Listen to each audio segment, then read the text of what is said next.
Good evening, my lovelies. Welcome to Lady McCreepster's Night Noise Horror Podcast.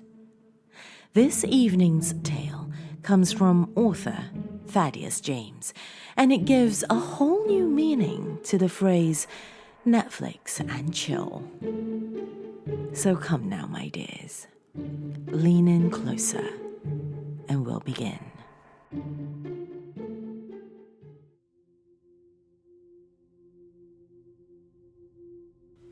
There's no interesting backstory here. I didn't buy this thing from some, creepy garage sale. I didn't get it as a gift from some estranged relative that doubled as a cultist or anything. The TV was bought at the mall, for fuck's sake. It was sitting on a shelf, ordinary as anything. It's a cheap one, too. Nothing about the way it looks would suggest that this thing would be as screwed up as it is. My new television plays shows and programs that shouldn't exist. At least, it plays things that I've never seen on regular television before. No sane person would ever air some of the shit I've seen this thing put on for me.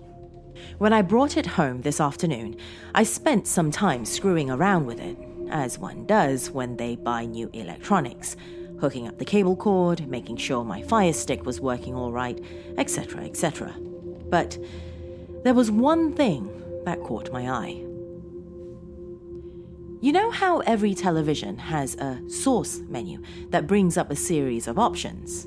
Auxiliary, USB, HDMI 1, HDMI 2, all that stuff. This new TV of mine has all of that, but there's one other extra source that I have never seen or heard of before.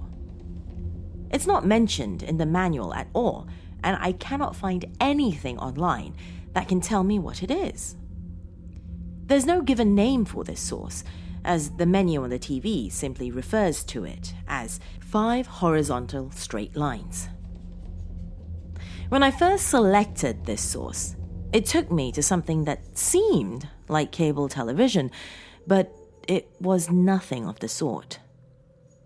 There were channels, yes, but I'm not talking TNT or AMC or anything like that. I don't think anything broadcasted on these channels would be allowed on cable TV. Allow me to explain. Channel 32. As soon as I hit this source button, I was brought to Channel 32, which was airing some kind of family sitcom. I let it play as I started Googling an explanation for this extra source, trying to figure out if this was perhaps a manufacturer error or something similar. I am mostly focused on reading, so I wasn't exactly paying attention to the show that I had left on, but a line was suddenly read that made me snap my attention back to the TV. Just where the fuck have you been? On the sitcom that was airing, a father was scolding a teenage boy who had just snuck into the kitchen in the middle of the night. The kid was dressed up, but looked a mess, likely having been out partying. As soon as the father swore at him, the studio audience for the show laughed. The kid began. The father cut him off. I've been waiting here for you all fucking night. Where the fuck have you been? The studio audience laughed again. What the fuck? I thought, putting down my phone. What kind of show is this? I was at a party, the son admitted. The father, a large bearded man, took a dangerous step closer to him. His eyes were wide and manic. The son took an instinctive step back. The reaction seemed far too genuine for a sitcom. A party, the father repeated. You were at a party? Yes, Dad, The large man's hand slapped his son across the face, making a meaty thud sound. The kid gave out a yelp in pain and shock and fell onto the floor of the kitchen. The father stood above him, practically frothing at the mouth with anger. And for the third time, the studio audience laughed. I'm sorry, The kid wailed from the floor. "Please stop! I'm sorry!" But the father was now kicking him relentlessly. His back was to the camera. The scene faded to another one with a light-hearted jingle, reminiscent of so many other sitcoms like Full House or Family Matters. We were now in a living room. The kid from the previous scene was sitting on a couch, bloodied and bruised. A young girl, perhaps the character's sister, was sitting next to him. "You can't just sneak off like that," the younger girl was saying to the beaten boy. "Daddy gets mad when you do that." "It hurts so bad," the beaten son said, starting to choke up. Tears trickled down his cheeks from his bruised eyes. The studio audience laughed and clapped. What the fuck was I watching? It was shot and timed like it was supposed to be some sort of comedic family show, but everything that was happening was just horrible. At the time, I wondered how such a thing could possibly be given airtime. Although I was disturbed, I was also extremely curious. I sat down on my couch and watched the episode of this horrific show right to its end. There was maybe 5 minutes left in the episode, and it all consisted of the two siblings crying and admitting that they wished they could escape their father. With every sob and admission of sadness from the two characters, the studio audience kept laughing and clapping, like as if these poor kids' misery was the most hilarious thing they'd ever fucking seen. The credits rolled. The show's theme song played. It was upbeat and merry, as if its premise had been about a goofy family getting into hijinks rather than a miserable one abusing itself. I sat there for a moment or two trying to process what I had just watched. The entire thing made me feel unclean. When another episode started to air, I changed the channel to channel 61. What looked like a home shopping network. There was an older woman with white hair smiling brightly at the camera. Graphics displaying phone numbers and prices framed her, making a perfect little portrait of capitalism on my screen. My wife watched networks just like this one all the time, usually to admire jewelry we can't afford, but this was something different entirely, and much like the sitcom, it was different in all the worst possible ways. On some networks like these, they sell clothing or accessories and have mannequins set up to help display the products. This channel did the same, but instead of wearing a dress or necklace, the mannequin was wearing a leather leash, strapped incredibly tight. The old spokeswoman held the end of the leash in her hand. "As you can see here," she was saying, "the grip is significantly strong around the neck, ensuring your property's immediate obedience. Nothing quite as persuasive as a crushed throat." She gave a little giggle at that. "I see we have a buyer named Emily from Wisconsin," she carried on. "Very quick to the phone, ma'am. We hope you enjoy your new lethal leash." The woman's voice spoke out on speakerphone. "Thank you, Amy. I absolutely love it, and I cannot wait to try it out." "Glad to hear it, sweetheart. Let's move on to our special deal for this evening." The spokeswoman, Amy, walked to the right, and the camera panned to follow her to the next product. Standing in the room, chained to the floor and gagged with a metal block strapped to her face, was a young woman. She couldn't have been a day over 20. Her eyes were wide capital O's of terror, and although she tried to scream, the gag reduced her noises to low, muffled groans. She looked like she was a pretty girl, but her face had been so badly brutalized that it was almost impossible to tell.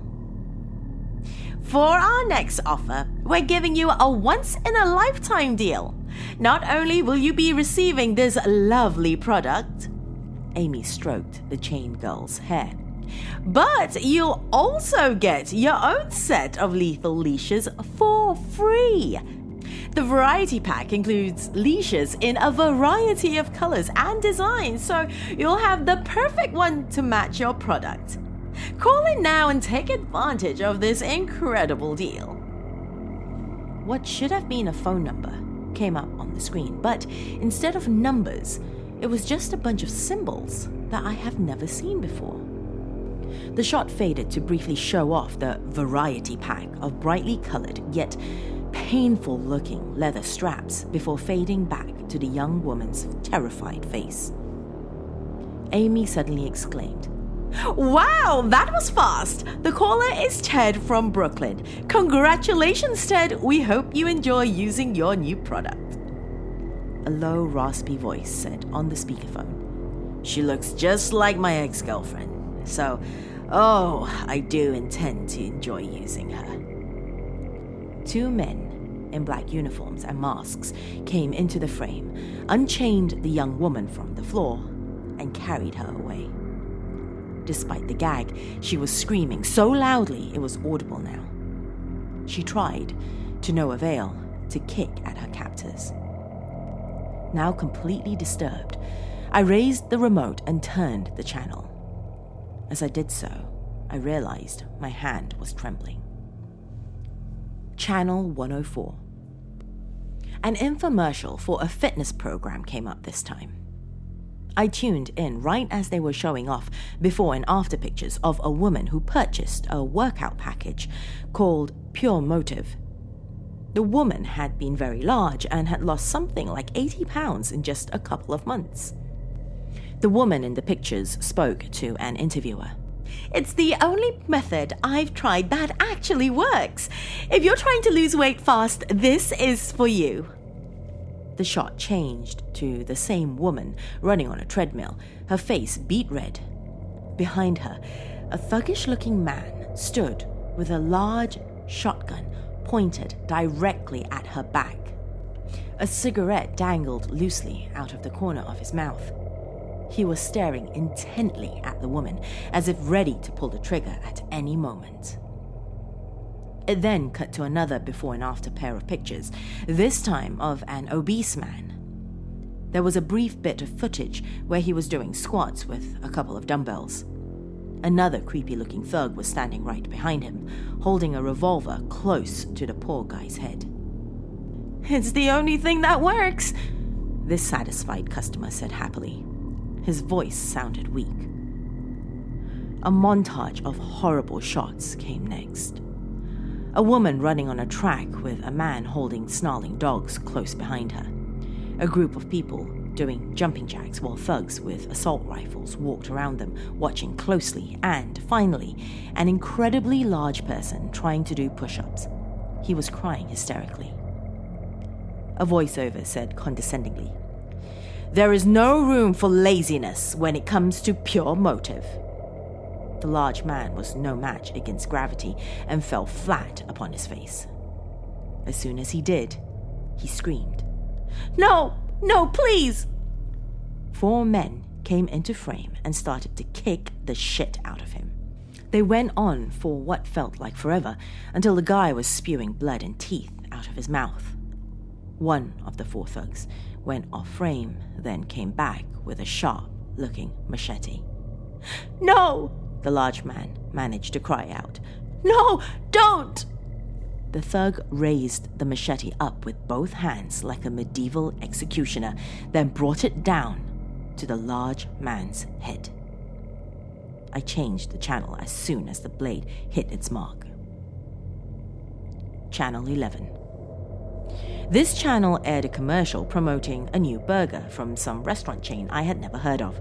It soon became apparent that the burger was made from people, more specifically their limbs.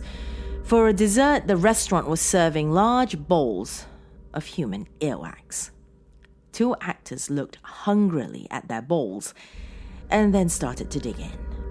I retched and changed the channel. Channels 9, 88, and 202. Despite being so horribly disturbed by all of this, I kept flicking through channels. Some morbid curiosity had risen up inside of me. Part of me believed that there was no possible way I was actually seeing the things that the TV aired, that I had somehow gone mad, but most of me felt that it was all true. And if that was the case, then I was in the midst of something impossible, and I had to see whatever came next, as repulsed by it as I may be. Channel 9 was airing some rock concert. The singer went to the mic, screamed, "Are you ready?" and then pulled a small switchblade from his pocket. With a click, the blade sprung out of his handle, and the singer brought it right into his face, over and over again. A shot of the crowd showed they were all doing the same, some with knives of their own, others with shards of glass. They all seemed to be enjoying it.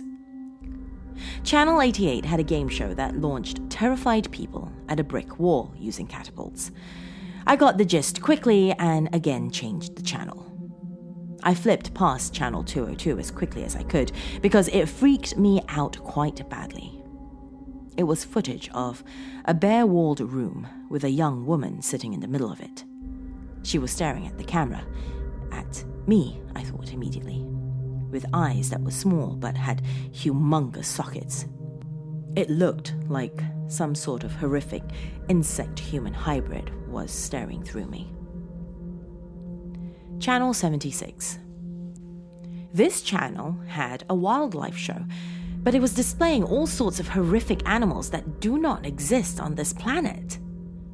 Tall, canine-looking creatures with stilt-like legs preyed upon a car-sized slug. The slug had 2 hands, each with about 10 digits, that slapped uselessly at its assailants. There was a narrator for the show, but just as he started, "As you can see, there is no hope here for the useless goddamn creature," he was suddenly interrupted by a chorus of death rattles. The sound unnerved me greatly. I changed the channel. Channel 132. Another infomercial. This one was for a product that was literally just chocolate-coated human feces. When I watched one actress gleefully take a bite and happily sigh as if she was savoring the flavor, I had to quickly change the channel and then rush to my bathroom to vomit. Channel 303. As I crouched above my toilet, hurling and heaving, a sound suddenly came from the TV. "Hey!" I looked up from the toilet bowl. "Hey!" it continued. The voice was eerily familiar. "Hey, hey, hey!" Trembling badly, I mustered up the courage to leave the bathroom and see what was happening on the TV next. The infomercial was gone.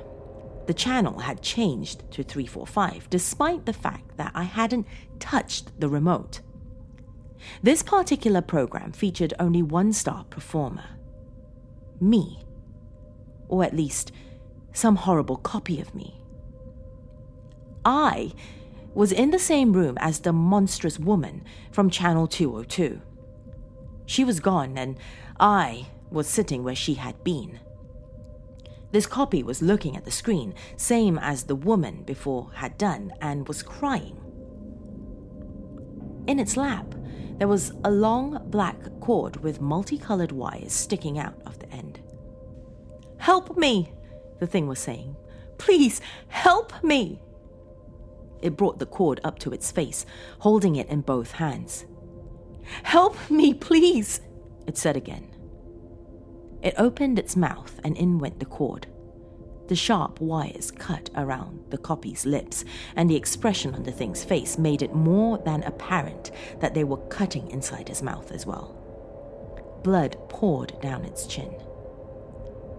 From behind its back, the copy pulled out 2 other large cords. Both of these were quickly shoved into its eyes. The copy raised its head up to the ceiling of the room and screamed, the cords dangling from its face.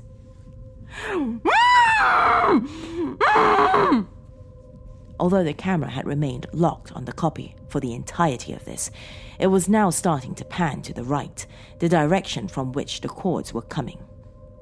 The shot moved from my deformed other self and walked towards a white door, the bottom of which the cords were feeding through. Light shone on the other side of the door, and the entire TV screen seemed as bright as the sun as that door opened on its own. The channel changed on its own once more. Channel 5 vertical lines. What I was suddenly looking at was a wondrous display of swirling colors on the screen. Reds, blues, greens, all fading in and out of one another, an impossibly beautiful sight to behold. When I briefly took my eyes away from it, all other colors around me seemed to be muted, dull. I fixed my eyes back on the screen and felt a rush of pleasure. The three hues were soon joined by more: purples, yellows, oranges. I couldn't look away. Everything went numb. My body felt like it was melting and becoming one with those swirling clouds of color. This is the most beautiful thing I've ever seen, I thought, and the most beautiful thing I will ever see. Another thought came, an alien one. Was it worth watching everything else? Was it worth it just to see this? Although my eyes were still glued to the screen, I felt myself frown. Had that been something I thought, or something that had come from the TV itself? It was almost like a little of both. The alien voice kept on. Was it worth watching everything else, just to see this? Yes, I said immediately. Yes, absolutely. Reds, purples, greens, oranges. Would you keep watching? Would you keep watching to see this again? Colors. Oh God, so many colors. Was this the source? Was this channel, these swirling colors, the source of everything I had just watched? It most certainly felt like it. Would you keep watching? The source asked again. Would you explore all those channels just to get back here? I didn't answer. My attention was still almost completely focused on the waving colors. Here, look-see, said the source. One by one, the colors faded away. I was now back looking at the room from channels 202 and 303. I was still sitting there, cords dangling out of my face like grotesque growths, but I was not alone. The tiny woman was there, as were dozens of men, women, and children that had been similarly disfigured. Join the others who kept watching. Watch with us, the source said. Watch with us. The people on the screen talked in unison, as if they were part of a sermon. Watch with us. Watch with us. Whatever ecstasy I had felt from looking at the colors quickly sobered up and was replaced with fear. I hurried over to the television and pulled its power cord out of the socket behind it. Shaking, I sat down on my couch. When I glanced at the clock in my living room, I was shocked to find that around 5 hours had passed since I first put the TV on. Had I really been staring at those colors for so long? I've been sitting here for another hour just looking at the blank TV and thinking. I plugged it back in, but have not turned it on yet. I keep fiddling with the remote. Would you keep watching?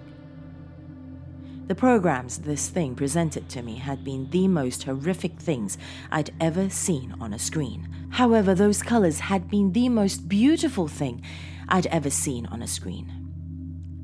Would you keep watching? I mean, the remote's in my hand. The colors are just a couple of awful channels away. Watch with us. I just might, honestly. I just might.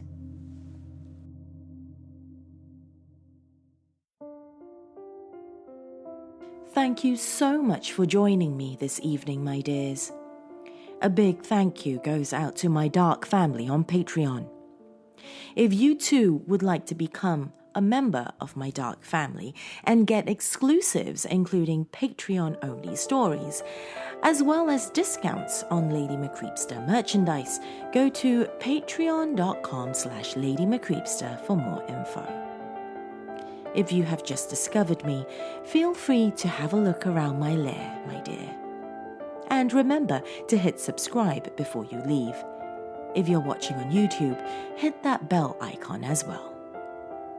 That's all I have for you this evening, my dears. Till next time, sweet dreams.